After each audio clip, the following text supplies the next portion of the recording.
malam, saudara yang dikasihi Tuhan Yesus Kristus. Kita bersyukur kepada Tuhan. Malam hari ini kita kembali bisa bersama-sama untuk belajar firman Tuhan. Dan firman Tuhan menjadi makanan rohani yang boleh memelihara kesehatan rohani kita, sekaligus menjadi sarana untuk kita boleh bertumbuh untuk lebih mengenal Tuhan dan makin hidup sesuai dengan kehendak Tuhan. Saudara, minggu lalu kita sudah membahas mengenai bagaimana orang Israel yang menyembah anak lembu emas, sehingga Tuhan itu marah, sampai dia mengatakan bahwa dia ingin mau binasakan bangsa ini, dan akan memakai Musa untuk melanjutkan keturunannya untuk menjadi umat Tuhan.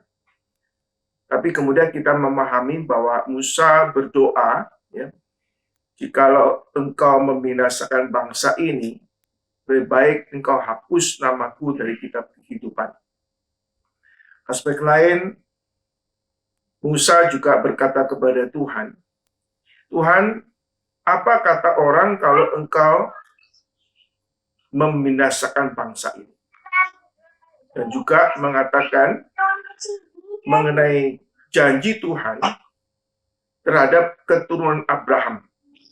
Di sini kita melihat pemahaman Musa tentang karakter Tuhan. Sikap kepada Tuhan itu jelas sekali. Dia bukannya sekedar membela orang Israel, tapi dia ingin supaya nama Tuhan dimuliakan, supaya rencana Tuhan itu digenapin. Baik, kita akan lanjutkan. Kita membaca di dalam Keluaran pasal yang ke-33. Ini bagian nats yang sangat indah sekali kalau kita merenungkan bagian ini. Ya, kita akan membaca lebih dulu Keluaran pasal ke-33 ayat 1 sampai ke-14 lebih dulu, ya. Bagian pertama ini. Saya akan bacakan ayat 1 sampai yang ketiga. Nanti yang lain membacakan 4 sampai ke 6 dan selanjutnya bergantian. Berfirmanlah Tuhan kepada Musa, pergilah, berjalanlah dari sini, engkau dan bangsa itu yang telah kau pimpin dari tanah Mesir, ke negeri yang kujanjikan dengan sumpah kepada Abraham, Ishak dan Yakub. Demikian, kepada keturunanmu lah akan kuberikan negeri itu. Aku akan mengutus seorang malaikat berjalan di depanmu dan akan menghalau orang Kanaan, orang Amori, orang Het, orang Feris, orang Hevi, dan orang Yebus, yakni ke suatu negeri yang berlimpah-limpah susu dan madu.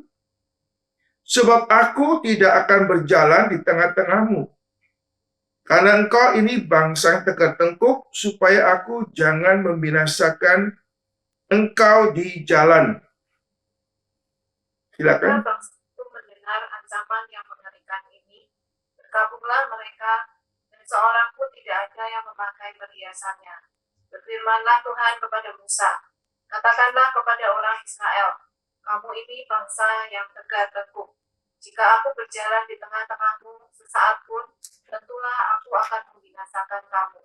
Oleh sebab itu, tanggalkanlah perhiasanmu, maka aku akan melihat apa yang akan kulakukan kepadamu. Demikianlah orang Israel tidak memakai perhiasan-perhiasan lagi sejak dari gunung Horeb. Ayat ke-7, silakan. Sesudah itu Musa mengambil kemah dan membentangkannya di luar perkemahan, jauh dari perkemahan, dan menamainya kemah pertemuan. Setiap orang yang mencari Tuhan, keluarlah dia pergi ke kemah pertemuan yang di luar perkemahan. Apabila Musa keluar pergi ke kemah itu, bangunlah seluruh bangsa itu dan berdirilah mereka, masing-masing di pintu kemahnya. Dan mereka mengikuti Musa dengan matanya, sampai dia masuk ke dalam kemah. Apabila Musa masuk ke dalam kemah itu, turunlah siang awan dan berhenti di pintu kemah, dan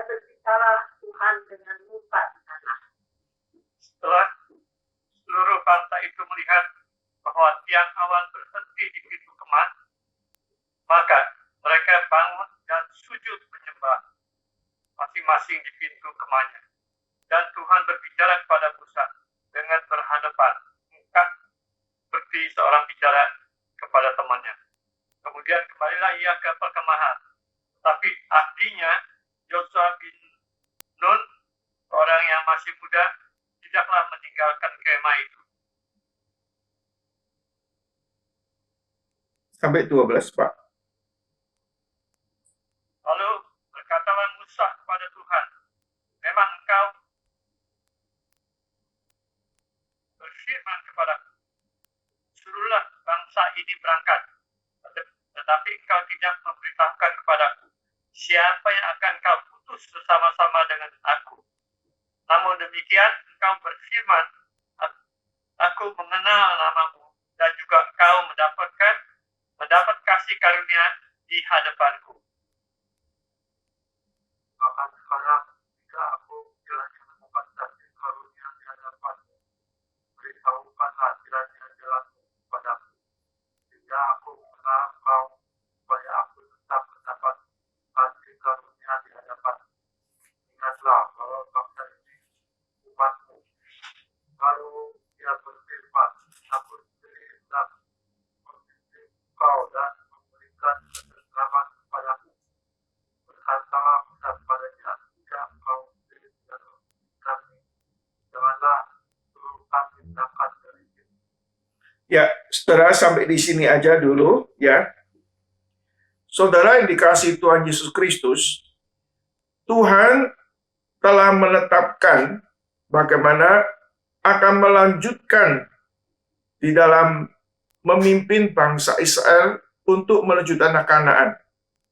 Setelah Musa berdoa supaya Tuhan jangan binasakan bangsa ini, bahkan Musa minta Tuhan itu terus melanjutkan apa yang telah dijanjikan kepada Abraham.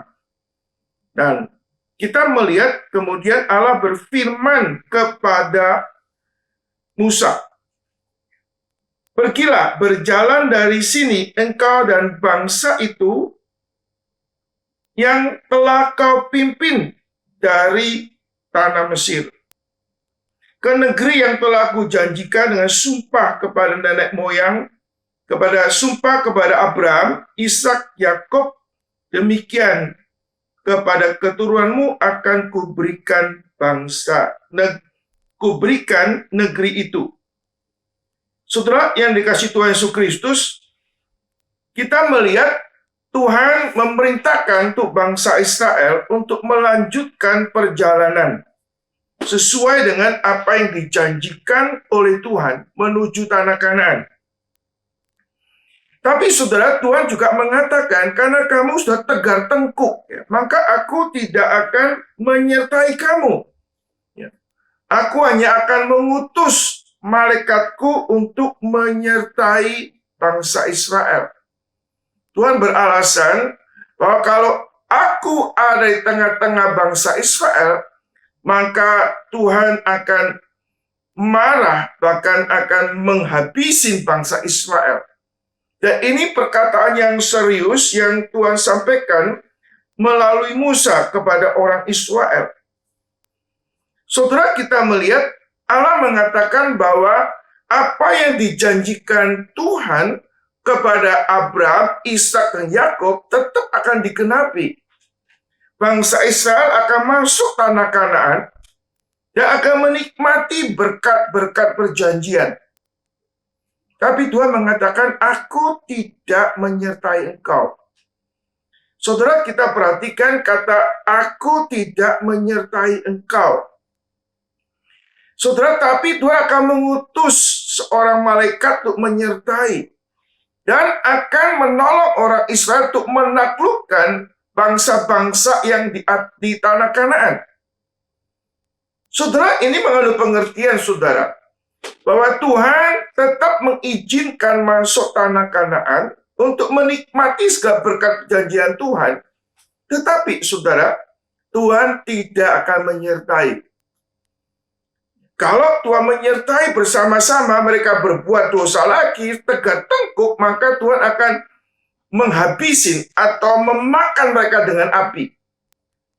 Saudara, kita melihat melalui kebenaran ini, saudara. Orang Israel waktu mendengar perkataan ini, mereka jadi takut sekali. Mereka boleh kata mengalami suatu pertobatan. Mereka sadar akan kesalahannya, dan mereka mau bertobat. Dan Tuhan memperbaiki, atau Tuhan tuh kembali membangun atau merestorasi relasi orang Israel dengan dirinya sendiri. Saudara, kalau kita melihat, kalau kita meneliti, kalau orang Israel itu berpikir secara dangkal, mereka hanya berorientasi kepada janji Tuhan. Mereka bisa masuk tanah Kanaan, mereka bisa menikmati berkat perjanjian Tuhan.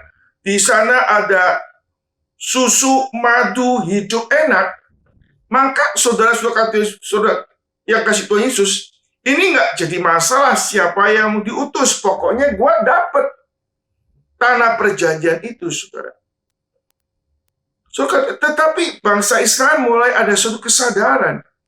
Apa artinya mereka bisa masuk tanah Kanaan, menikmati segala berkat perjanjian Tuhan, tapi Tuhan tidak menyertai mereka. Atau Tuhan tidak hadir di tengah-tengah mereka.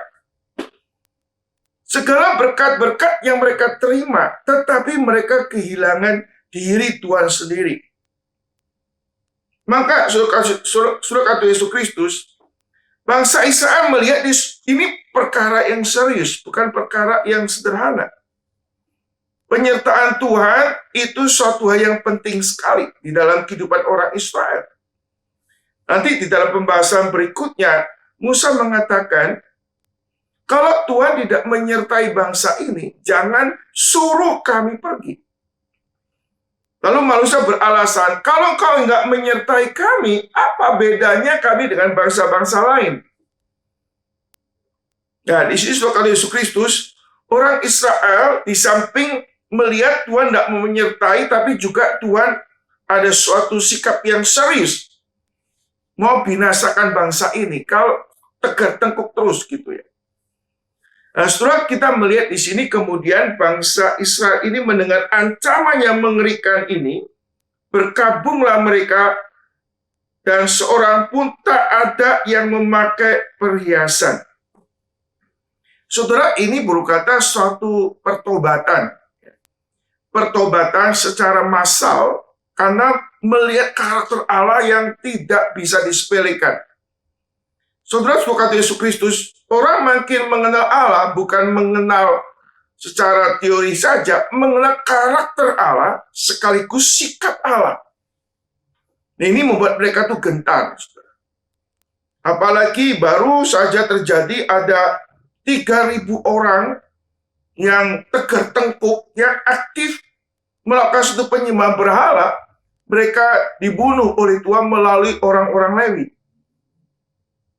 Saudara-saudara kata Yesus Kristus, di sini kita melihat orang Israel ada suatu kegentaran kepada Tuhan. Ayat keempat dikatakan, ketika bangsa itu mendengar ancaman yang mengerikan ini, berkabunglah mereka. Seorang pun tak ada yang pakai perhiasan. Kemudian Allah berfirmanlah Tuhan kepada Musa, katakanlah kepada orang Israel, kamu ini bangsa yang tegar tengkuk. Jika aku berjalan di tengah-tengahmu sesaat saja, tentu aku akan membinasakan. Oleh karena itu, tanggalkanlah perhiasanmu, maka aku akan melihat apa yang akan ku lakukan kepadamu. Demikian orang Israel orang Israel tidak memakai perhiasan lagi sejak dari Gunung Horeb. Saudara, kita melihat karakter Allah. Allah itu maha suci. Allah itu juga Allah yang maha adil. Allah yang tidak memberi dirinya dipermainkan. Allah memang Allah itu maha kasih. Tapi dia juga Allah yang Maha Kudus dan Allah yang adil. Siapa yang bersalah harus terima konsekuensinya. Saudara, dalam bagian ini kita bisa mempelajari, saudara, mengenai karakter Tuhan. Orang Israel kali ini bertobat, saudara. Saya ingin menjelaskan mengenai pertobatan, saudara, khusus kaitan dengan iman Kristen. Saudara, pertobatan di dalam arti yang sempit, ya, yang sempit atau yang mendasar, yaitu pertobatan orang berbalik daripada dosa lalu percaya kepada Tuhan. Atau orang berbalik dari agama yang di luar Kristus, sekarang percaya kepada Tuhan. Ini adalah pertobatan untuk percaya kepada Tuhan. Atau pertobatan untuk menerima anugerah keselamatan. Waktu orang mendengar Injil, dia sadar dia orang berdosa. Lalu bertobat menerima Tuhan Yesus untuk menerima anugerah keselamatan. Ini adalah pertobatan dasar. Dan pertobatan dasar ini terjadi satu kali untuk seumur hidup. Seseorang yang mendengar Injil, menyadari dia orang berdosa, lalu bertobat dan terima Tuhan Yesus, pada saat itu orang dibenarkan, dijadikan anak-anak Allah. Ini pertobatan yang dasar untuk menerima anugerah keselamatan. Yang kedua, saudara, pertobatan dalam pengertian orang setelah bertobat terima Tuhan Yesus, dibenarkan jadi anak Allah, orang ini masih bisa berbuat dosa. Masih bisa melanggar firman Tuhan. Masih bisa dicobai oleh iblis lalu berbuat dosa. Dan itu bisa terjadi berulang-ulang di dalam kehidupan orang percaya. Orang yang sudah bertobat kepada Tuhan Yesus masih bisa jatuh dalam dosa. Masih bisa tidak taat kepada Tuhan. Dan pada waktu perjalanan, orang ini nggak taat sama Tuhan, maka ada disiplin Tuhan. Ada hukuman Tuhan sebagai konsekuensi akibat dosa yang dilakukan. Tapi ini tidak berhubungan dengan keselamatan. Tapi berhubungan dengan relasi dengan Tuhan. Relasi dengan Tuhan tidak lagi menjadi intim. Tidak lagi harmonis. Karena ada dosa yang menghalangi relasi orang itu dengan Tuhan. Seperti Daud. Daud setelah orang menjadi orang percaya, bahkan menjadi seorang raja, dia masih bisa jatuh kepada dosa yang fatal. Waktu dia berdosa, maka Tuhan memakai Nabi Nathan untuk menegur dia. Lalu dia bertobat, lalu dia mengaku dosa, lalu Tuhan mengampuni, hubungan sama Tuhan dipulihkan. Walaupun konsekuensi dosa tetap harus dia terima. Saudara, ini bisa terjadi berulang-ulang di dalam kehidupan orang percaya. Yaitu pertobatan sebagai satu kegagalan untuk mentaati perintah Tuhan. Dan kalau orang itu tidak bertobat kembali kepada Tuhan, maka hukuman akan menimpa mereka. Tapi bukan hukuman untuk kehilangan keselamatan. Karena keselamatan diberikan sekali untuk selama-lamanya. Tapi ada disiplin Tuhan yang keras sebagai konsekuensi daripada akibat dosanya. Karena Allah itu suci, Allah itu Allah yang adil, maka siapa yang bersalah pasti akan menerima konsekuensi dosanya. Supaya manusia tidak meremehkan Tuhan. Dan sekaligus supaya Allah memelihara kekudusannya di tengah-tengah umatnya. Nah, ini bisa terjadi dalam kehidupan setiap orang percaya. Bisa berulang-ulang. Nah, kalau orang terus berulang-ulang di dalam dosa yang sama, ada kemungkinan orang itu belum sungguh-sungguh bertobat di dalam iman yang pertama. Pertobatan yang pertama. Harusnya orang yang setelah bertobat dasar, dalam kehidupannya ada kekuatan rohani, kuasa rohani untuk menang atas dosa, untuk menang atas pencobaan. Tapi seringkali orang ini kurang dekat sama Tuhan, kurang mengandalkan Tuhan sehingga jatuh ke dalam pencobaan. Yang ketiga, saudara, orang yang percaya kepada Tuhan, setiap orang yang percaya kepada Tuhan sedang di dalam proses pembentukan Tuhan. Orang yang sudah percaya Tuhan berproses disempurnakan oleh Tuhan.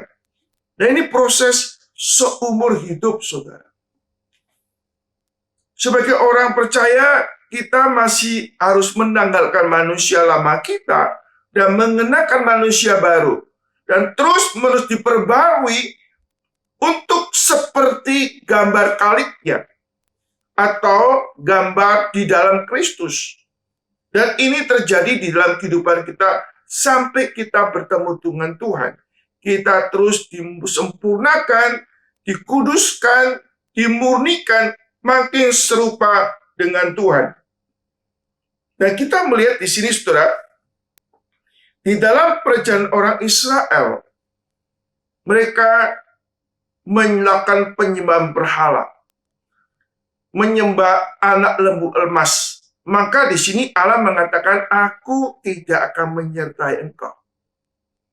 Artinya tidak akan menyertai engkau, artinya bahwa Allah tidak akan memiliki relasi yang dekat dengan umatnya lagi. Ada hubungan, tapi hubungannya jauh. Saudara-saudara Yesus Kristus, ini terjadi dalam kehidupan orang Israel. Jadi, dosa membuat relasi mereka dengan Tuhan itu terhambat, terhalang. Mereka nggak harmonis dengan Tuhan. Maka Tuhan mengatakan, aku tidak bisa bersama dengan engkau lagi.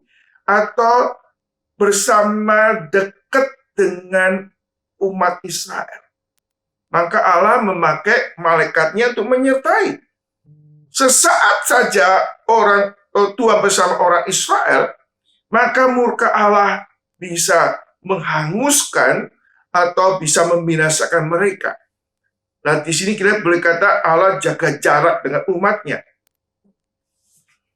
Dan sudah waktu orang Islam melihat tindakan Allah seperti ini, maka orang Israel itu bertobat. Dia menyadari kesalahannya. Maka mulai hari itu, saudara, mereka betul-betul mau meninggalkan segala sesuatu yang tidak berkenan kepada Tuhan. Diwujudkan dengan apa? Mereka tidak lagi memakai perhiasan. Mereka berkabung, mereka sedih, mereka mulai saat itu tidak lagi memakai perhiasan. Dalam pengertian, saudara, mereka tidak lagi mengutamakan penampilan lahiriah, tapi menekankan inner beauty, menekankan keindahan batinia mereka di depan Tuhan. Allah lebih melihat hati manusia yang bertobat, hati yang murni depan Tuhan, daripada semua penampilan secara lahiriah. Maka sejak saat itu, saudara-saudara kata Yesus Kristus, orang Israel tidak memakai perhiasan, khususnya sejak dari Gunung Horeb. Dan ini menyatakan pertobatannya, saudara. Dan Tuhan akhirnya bagaimana tetap menyatakan kehadirannya kepada orang Israel. Tapi, saudara, sekarang Tuhan boleh kata tidak dekat dengan orang Israel. Atau ada jarak antara orang Israel dengan Tuhan. Saudara, kita melihat di dalam kondisi seperti ini, saudara, Musa mengambil suatu inisiatif. Kita mengenal bahwa Musa berusaha untuk menjadi pengantara, untuk menjadi mediator antara Allah dengan orang Israel, atau antara orang Israel dengan Allah. Maka saudara Yesus Kristus, ayat ke-7 dikatakan, sesudah itu Musa mengambil kemah dan membentangkannya di luar perkemahan, jauh daripada perkemahan. dan menamai kemah pertemuan. Setiap orang yang mencari keluar pergi ke kemah pertemuan yang di luar perkemahan. Saudara, ini ada suatu hal yang inisiatif daripada Musa untuk memindahkan kemahnya menjadi tempat pertemuan. Dan ini pertama kali ada suatu seperti tabernakel, kemah pertemuan ini, untuk menjabatani orang Israel dengan Tuhan. Sehingga Musa mengambil kemah dan mentangai di luar perkemahan, jauh daripada perkemahan, dan menamai kemah pertemuan. Setiap orang yang mencari Tuhan keluar, dia pergi kemah pertemuan di luar perkemahan. Ayat ke-8, apabila Musa pergi ke kemah itu, bangunlah seluruh bangsa itu, dan berdirilah mereka masing-masing di luar pintu kemahnya, dan mereka mengikuti Musa dengan matanya sampai ia masuk ke dalam kemah. Apabila Musa masuk ke dalam kemah itu, turunlah tiang awam dan berhenti di pintu kemah. Berbicaralah Tuhan kepada Musa di sana. Setelah seluruh bangsa itu melihat bahwa tiang awam berhenti di pintu kemah, maka mereka bangun sujud menyembah masing-masing di pintu kemahnya. Saudara yang kasih Tuhan Yesus Kristus, sebelum nanti adanya kemah pertemuan yang Tuhan kehendaki, adanya ruang Maha Kudus, ada ruang kudus, ada pelataran kudus, ini adalah awal di mana Tuhan memakai Musa untuk membuat suatu kemah pertemuan, yaitu tabernakel. Dan Musa diberikan suatu privilege untuk boleh bersekutu dengan Tuhan, mempunyai hubungan yang dekat sama Tuhan. Dan Musa menjadi mediator. Dan kehadiran Tuhan dinyatakan adanya awan yang turun, yang memenuhi, yang di atas kemah pertemuan, menyatakan kehadiran Tuhan di situ. Dan Tuhan berbicara kepada Musa secara dekat di kemah pertemuan itu, saudara. Dan orang Israel, kalau ada sesuatu yang perlu, mereka boleh datang ke perkemahan itu. Saudara, ini ada suatu awal di mana Tuhan mulai menyatakan kehadirannya di tengah orang Israel, tetapi tetap ada suatu jarak. Ada suatu hal yang membatasi mereka untuk berelasi dengan Tuhan. Dan juga di sini Musa tuh memberikan suatu pagar sebenarnya untuk bertegas siapa orang yang mau dekat sama Tuhan dan orang yang tidak mau dekat sama Tuhan kelihatan. Setelah kita melihat ada orang-orang yang mau dekat sehingga mereka harus dari kemahnya pergi ke kemah pertemuan. Dan ini adalah cara Tuhan untuk orang Israel tetap bisa berelasi dengan Tuhan. Saudara, saudara Tuhan Yesus Kristus, ini adalah satu belas kasihan Tuhan. Tuhan ada toleransi. Di mana orang Israel masih bisa datang sama Tuhan, tapi tidak terlalu dekat. Ada pengantara, yaitu Musa sebagai mediator.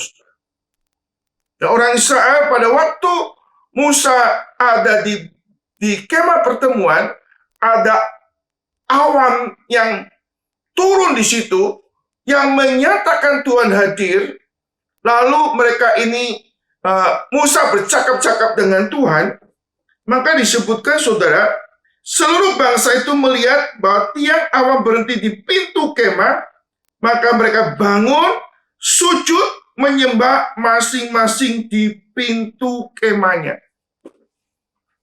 Jadi, saudara Yesus Kristus, orang Israel masih diberi kesempatan berrelasi dengan Tuhan. Dan Tuhan menyatakan kehadirannya di tengah-tengah orang Israel melalui kemah pertemuan yang dipersiapkan oleh Musa di situ. Dan Tuhan boleh nyatakan kehadirannya, dan Tuhan berbicara secara pribadi dengan Musa. Ini seperti seorang sahabat yang bercakap-cakap dengan Musa dengan Allah. Hubungan begitu sangat dekat sekali. Dan orang Israel mulai menyadari di sini, saudara. Mereka mulai menyadari bahwa karakter Allah itu tidak bisa disepelekan. Allah akan bertindak sesuatu sesuai dengan maksud dan kehendaknya. Dan kita melihat, saudara, Musa mendapatkan suatu privilege untuk dekat sama Tuhan, saudara.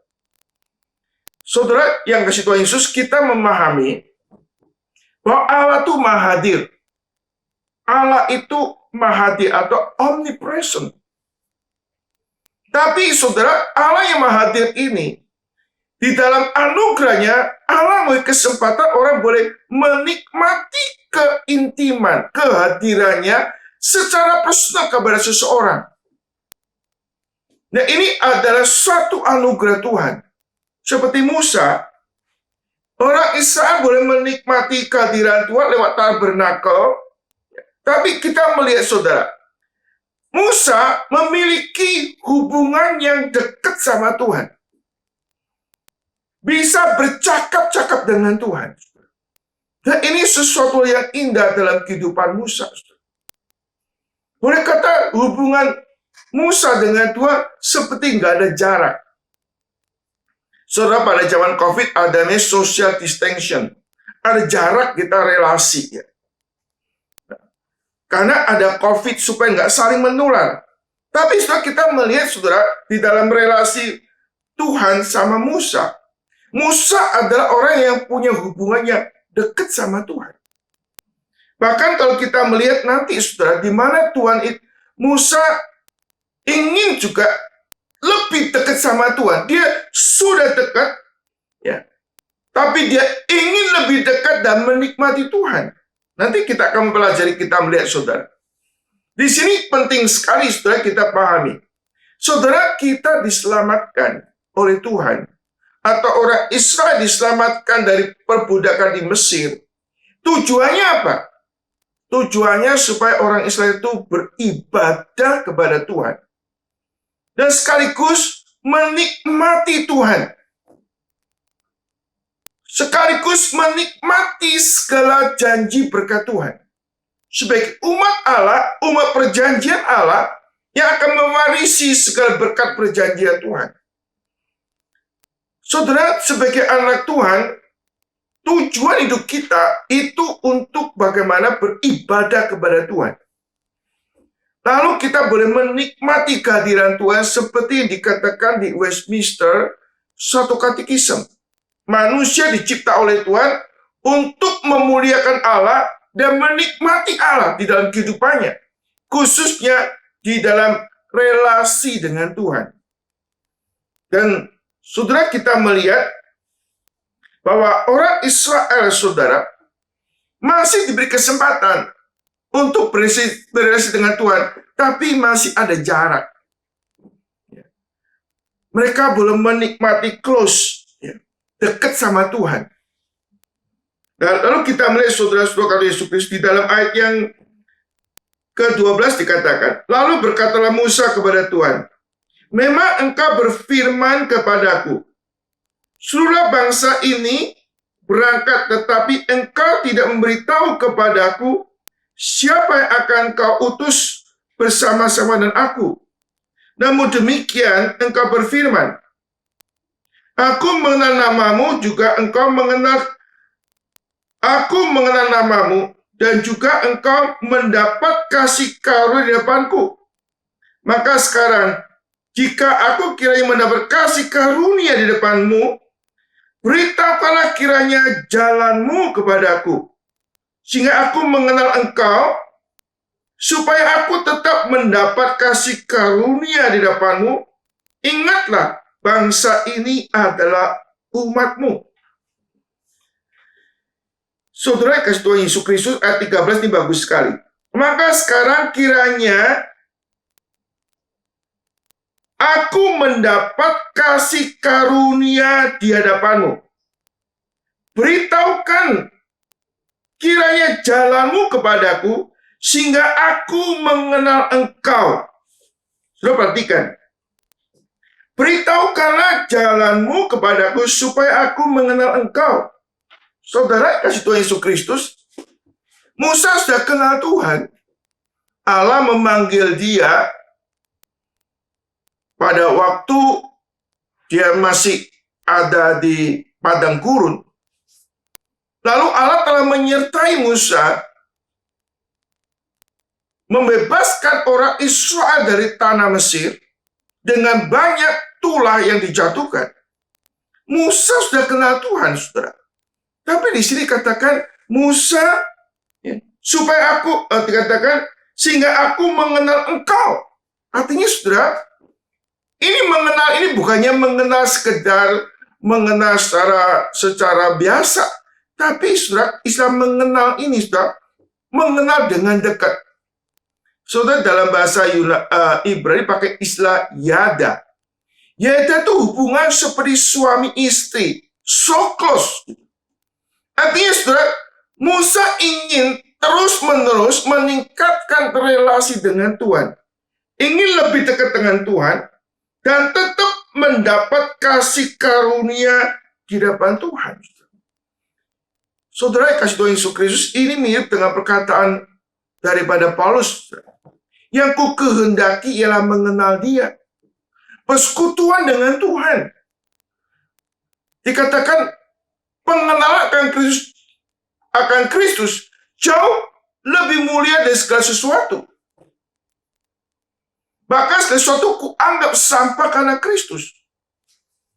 Di dalam Filipi pasal ketiga juga dikatakan, aku melupakan apa yang di belakangku dan berlari-lari kepada apa yang di hadapanku. Aku mau mengenal dia lebih dekat lagi. Saudara-saudara, ini ada suatu kerinduan daripada Musa.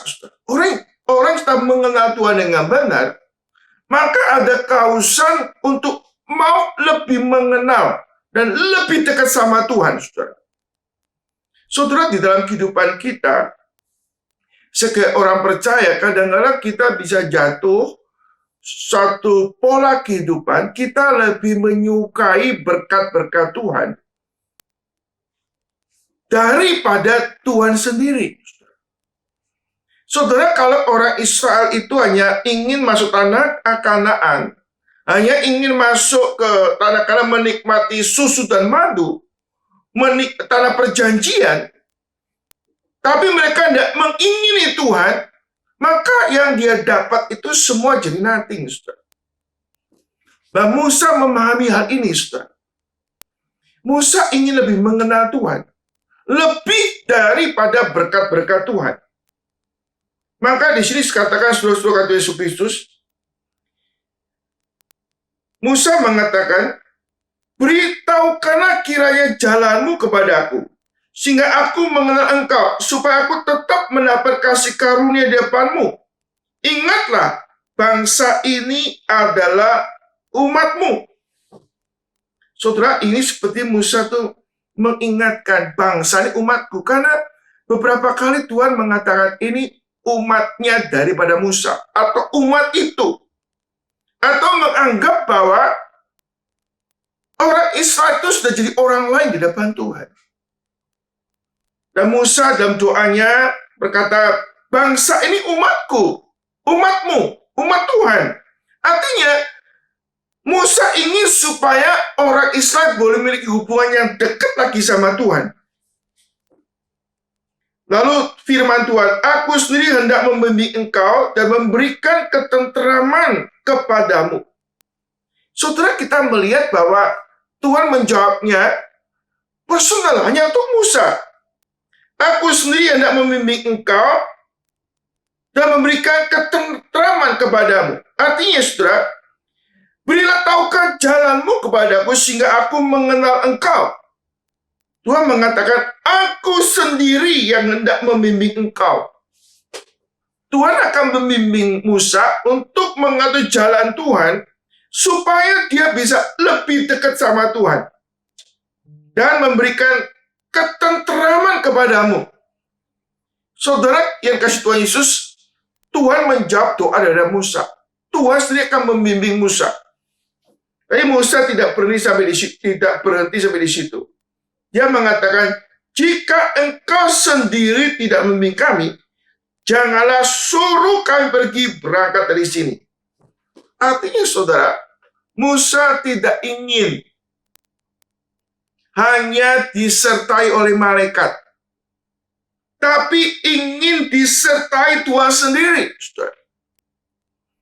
Saudara, bisa saja orang Israel itu mengatakan, ya sudah, ya, disertai oleh malaikat, yang penting sampai ke tanah Kanaan. Yang penting bisa menikmati susu dan madu. Saudara, kalau orang Israel berpikir seperti itu, maka saudara, orang Israel itu hanya ingin menikmati berkat Tuhan, menikmati janji Tuhan, tetapi tidak menikmati Tuhan sendiri. Dan ini menjadi sesuatu kecelakaan bagi orang Israel kalau Tuhan membiarkan seperti ini. Tapi kita melihat Musa mengatakan, jika engkau sendiri tidak membimbing kami, janganlah suruh kami pergi dari sini. Ke-16, dari manakah gerangan akan diketahui bahwa aku telah mendapat kasih karunia di depanmu, yakni aku dengan umatmu?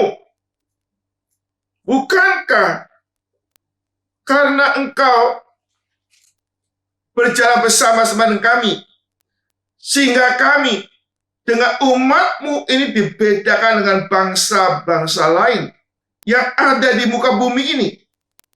Berfirmanlah Tuhan kepada Musa, juga hal yang kau katakan ini akan kulakukan, karena engkau telah mendapat kasih karunia di depanku, dan aku mengenal engkau.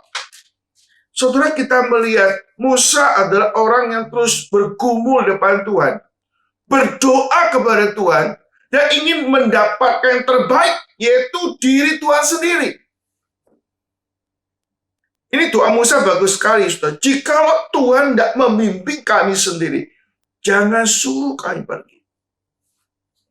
Saudara, ini menjadi suatu perkataan yang indah sekali dan penting dalam kehidupan saudara. Dalam kehidupan kita, kita merindukan Tuhan menunjukkan jalan kita. Bukan menunjukkan jalan, kita juga rindu disertai Tuhan. Artinya, kalau kita tidak diberitahu jalan sama Tuhan, kita tidak akan melangkah. Kalau Tuhan tidak menyertai kita, kita jangan melangkah satu langkah pun. Kalau kita punya komitmen hidup seperti ini, kita akan melihat kehadiran Tuhan, penyertaan Tuhan. Kadang-kala kita memutuskan sesuatu, atau kita pergi ke sesuatu hal, kita tidak minta petunjuk Tuhan. Kita hanya berdasarkan pengalaman kita, atau berdasarkan kepandaian kita, pengetahuan kita, tanpa kita minta petunjuk Tuhan dalam kehidupan kita. Yang kedua, saudara, Musa mengatakan, jika Tuhan tidak menyertai, Tuhan sendiri tidak menyertai, jangan suruh kami pergi. Artinya saudara, dia tahu, tanpa kehadiran Tuhan, tanpa penyertaan Tuhan, kita tidak bisa melakukan apapun yang sesuai kehendak Tuhan dan untuk kemuliaan Tuhan. Maka Musa mengatakan, jangan suruh kami pergi. Artinya Musa betul-betul bagaimana hidup menggantungkan sepenuhnya 100% hidupnya kepada Tuhan. Kalau Tuhan nggak menyertai, maka tidak jauh berbeda dengan bangsa-bangsa lain. Bangsa-bangsa lain hidup tanpa petunjuk Tuhan, tanpa kehadiran Tuhan. Mereka seperti domba yang sesat mencari jalannya sendiri. Musa sebagai pemimpin, dia sadar dia boleh menjalankan kepemimpinan Kalau tidak ada penyertaan Tuhan, nggak ada campur tangan Tuhan, dia nggak bisa menjalankan. Nggak ada wibawa di dalam menjalankan kepemimpinan. Kepemimpinan sungguh-sungguh bergantung kepada Tuhan. Dia mengatakan, jika Tuhan tidak membimbing kami, jangan suruh kami pergi. Saudara, di dalam hidup kita sehari-hari, entah keputusan besar atau kecil, kita mau melibatkan Tuhan. Kita mau tunduk kepada Tuhan. Dan waktu kita mikirkan bagaimana kita minta petunjuk Tuhan, atau kita minta dibimbing oleh Tuhan, minimal 3 hal, saudara. Yang pertama, saudara. Yang pertama, ada orang-orang berpikir secara salah. Yaitu kita hanya memperalat Tuhan. Memperalat Tuhan untuk mencapai apa yang kita harapkan. Kita yang memperalat Tuhan, minta petunjuk Tuhan, minta penyertaan Tuhan untuk mencapai apa yang kita mau. Apa yang kita kehendaki, kita yang memperalat Tuhan. Sesungguhnya, pada waktu kita memperalat Tuhan, sebenarnya Tuhan nggak bisa diperalat, saudara. Cuma kita rasa kita sanggup memperalat. Hanya yang kita peralat, kita membuat Allah menurut pikiran kita. Maka orang Israel jatuh di dalam hal ini. Orang Israel jatuh pada waktu mereka membuat anak lembu emas. Mereka menciptakan Allah, memperalat Allah untuk mencapai tujuan diri sendiri. Biarlah anak lembu emas ini yang memimpin masuk tanah Kanaan. Setelah Tuhan Yesus Kristus, di sini kita melihat ada orang-orang cara berpikir hanya memperalat Tuhan. Ya. Minta petunjuk Tuhan, minta bimbingan Tuhan untuk menyertai kita, untuk mencapai apa yang kita harapkan, apa yang kita inginkan. Itu adalah konsep yang salah. Tuhan tidak bisa diperalat, tapi banyak orang mikir bisa memperalat Tuhan. Dan orang yang memperalat Tuhan itu adalah orang yang tidak sadar bahwa Allah itu Allah yang nggak bisa diperalat, sekaligus Allah itu akan murka kepada orang demikian. Dan cenderung orang peralat Tuhan ini akhirnya menghalalkan segala cara untuk mencapai tujuan. Yang kedua, saudara, orang yang tidak minta petunjuk Tuhan, sekaligus tidak minta bimbingan Tuhan. Jadi mereka mau jalan sendiri. Ya.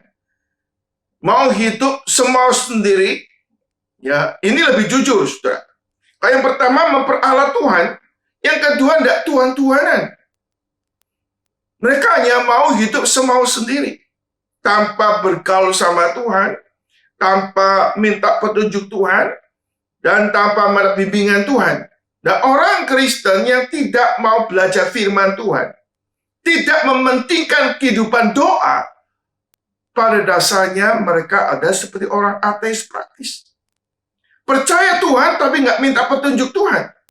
Percaya Tuhan tapi nggak mau berdoa minta bimbingan Tuhan. Jadi secara praktis, orang ini menyangkali Tuhan dalam kehidupannya. Banyak orang Kristen hari ini hidup tanpa firman, tanpa berdoa. Baca firman juga asal-asalan, doa pun asal-asalan. Tidak sungguh-sungguh merindukan Tuhan menunjukkan jalan. Tidak sungguh-sungguh mengharapkan Tuhan membimbing, mengarahkan kehidupannya. Hanya tahu Allah itu ada, tapi nggak pernah serius mengumulin itu. Jadi Musa mengatakan, tunjukkanlah jalanmu, supaya aku mengenal engkau.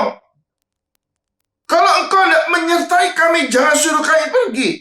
Ini melihat ketergantungan yang sepenuhnya kepada Tuhan. Alkitab kata, firman pelita bagiku dan terang bagi jalanku. Orang yang nggak ada firman, tidak berdoa, pada dasarnya orang ini sedang menyatakan kehidupan sebagai orang ateis praktis. Dan orang ini tidak akan melihat kehadiran Tuhan.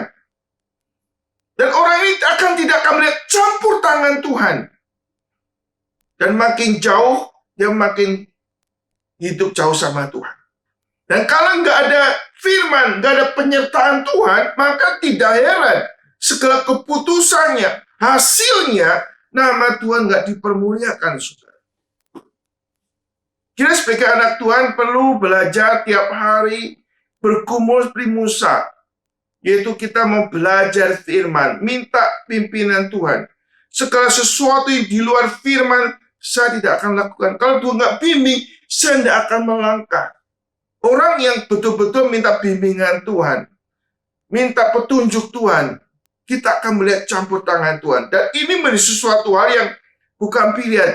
Seharusnya orang Kristen dengan melakukan seperti ini, saudara. Musa mengatakan, kalau Tuhan membimbing kami, apa bedanya kayak kita ngebangsa-bangsa yang lain, saudara? Saudara, Musa adalah orang yang betul-betul punya kerinduan untuk mengerti jalan Tuhan. Kerinduan dibimbing oleh Tuhan. Sekaligus dia ingin supaya bukan dia sendiri. Dia ingin supaya orang Israel boleh mengikuti jalan Tuhan. Dibimbing oleh Tuhan. Ini dampaknya besar sekali. Saudara kata Yesus Kristus, Musa adalah seorang gembala, seorang pemimpin yang bertanggung jawab. Artinya dia bukannya menikmati petunjuk Tuhan sendiri. Dia bukannya sekedar menikmati penyertaan Tuhan sendiri. Tapi dia ingin seluruh umat Allah boleh hidup di dalam petunjuk Tuhan. Hidup di dalam bimbingan Tuhan. Dan boleh menikmati segala berkat perjanjian Tuhan. Dan tidak melupakan sumber Tuhan yang memberikan segala sesuatu itu. Bahkan kalau boleh memilih, lebih memilih Tuhan daripada memilih berkat-berkat Tuhan. Aspek lain, saudara, banyak orang hari ini mengikut Tuhan, motivasinya hanya mengharapkan berkat Tuhan. Motivasinya hanya merindukan seperti susu madu atau merindukan akan tanah Kanaan, tapi tidak ingin lebih mengenal Tuhan. Lebih termotivasi ingin mendapatkan janji Tuhan, berkat Tuhan. Tapi Tuhan sendiri kurang menjadi kerinduannya, hasratnya. Saudara, ini fenomena yang umum, banyak orang anak Tuhan begini. Motivasi dasarnya bukan karena cinta Tuhan, ingin lebih mengenal Tuhan. Dia hanya ingin mendapatkan berkat-berkat Tuhan. Mengalami campur tangan Tuhan, tapi tidak ingin menikmati Tuhan sendiri. Dan Musa mengajak orang Israel supaya mereka bukannya mau pergi tanah Kanaan menikmati tanah perjanjian Tuhan, tapi di tanah perjanjian Tuhan bisa menikmati kehadiran Tuhan dan menikmati campur tangan Tuhan di dalam kehidupan mereka. Saudara Yesus Kristus, bahkan Musa dalam doanya dia mengatakan, "Show me your glory, O Lord." Dia ingin supaya Tuhan nyatakan kemuliaannya. Saudara, ini ada sesuatu doa yang progresif ya. Pertama, ingin menikmati jalan Tuhan, ingin mengetahui jalan Tuhan, ingin mengenal Tuhan, menikmati kehadiran Tuhan, sampai Musa juga merindukan melihat kemuliaan Tuhan. Dan Tuhan menjawab, saudara.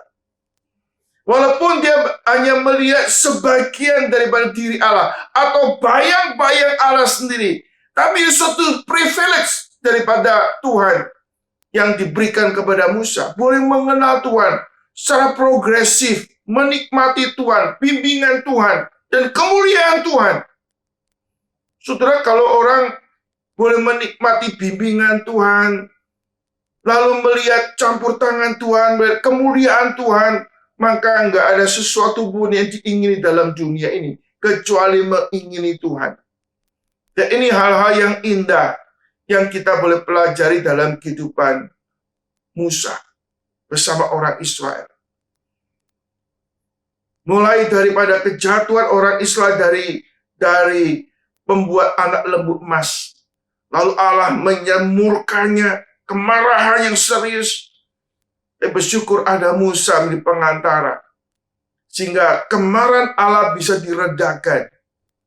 Musa mengatakan, kalau engkau binasakan bangsa ini, ambil namaku, hapus namaku dari kitab-Mu. Di situ ada belas kasihan Tuhan. Tuhan tidak membinasakan bangsa Israel.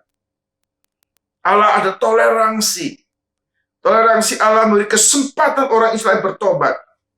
Lalu setelah Allah akan murkanya, kemarahannya dengan 3.000 orang-orang yang berdosa, yang tegar tengkuk, menjadi provokator, dihukum oleh Tuhan. Lalu Allah menyatakan sikapnya, aku tidak akan menyertai. Orang Israel mulai sadar, dia boleh bertobat. Setelah bertobat, Musa memimpin bangsa Israel untuk mengenal Tuhan lebih dekat. Lalu Musa juga ingin supaya Tuhan membimbing bangsa Israel. Lebih dari itu, Musa ingin supaya Allah menyatakan kehadirannya, kemuliaannya di dalam kehidupan daripada Musa, di dalam memimpin bangsa Israel. Saudara, kiranya kita sebagai anak Tuhan, kita boleh belajar dalam hidup kita ini seperti Musa. Kita mau belajar mengenal jalan Tuhan. Supaya kita boleh lebih mengenal Tuhan, artinya kita punya hubungan yang dekat sama Tuhan. Dan orang Allah boleh menyatakan kehadirannya, campur tangannya, sehingga kemuliaan Tuhan boleh nyatakan dalam kehidupan saudara dan saya.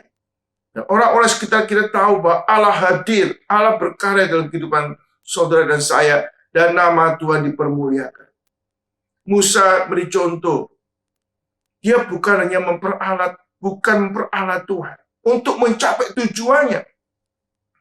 Sebaliknya, dia mau taat kepada Tuhan. Dia merindukan Tuhan hadir, memimpin di dalam kehidupannya.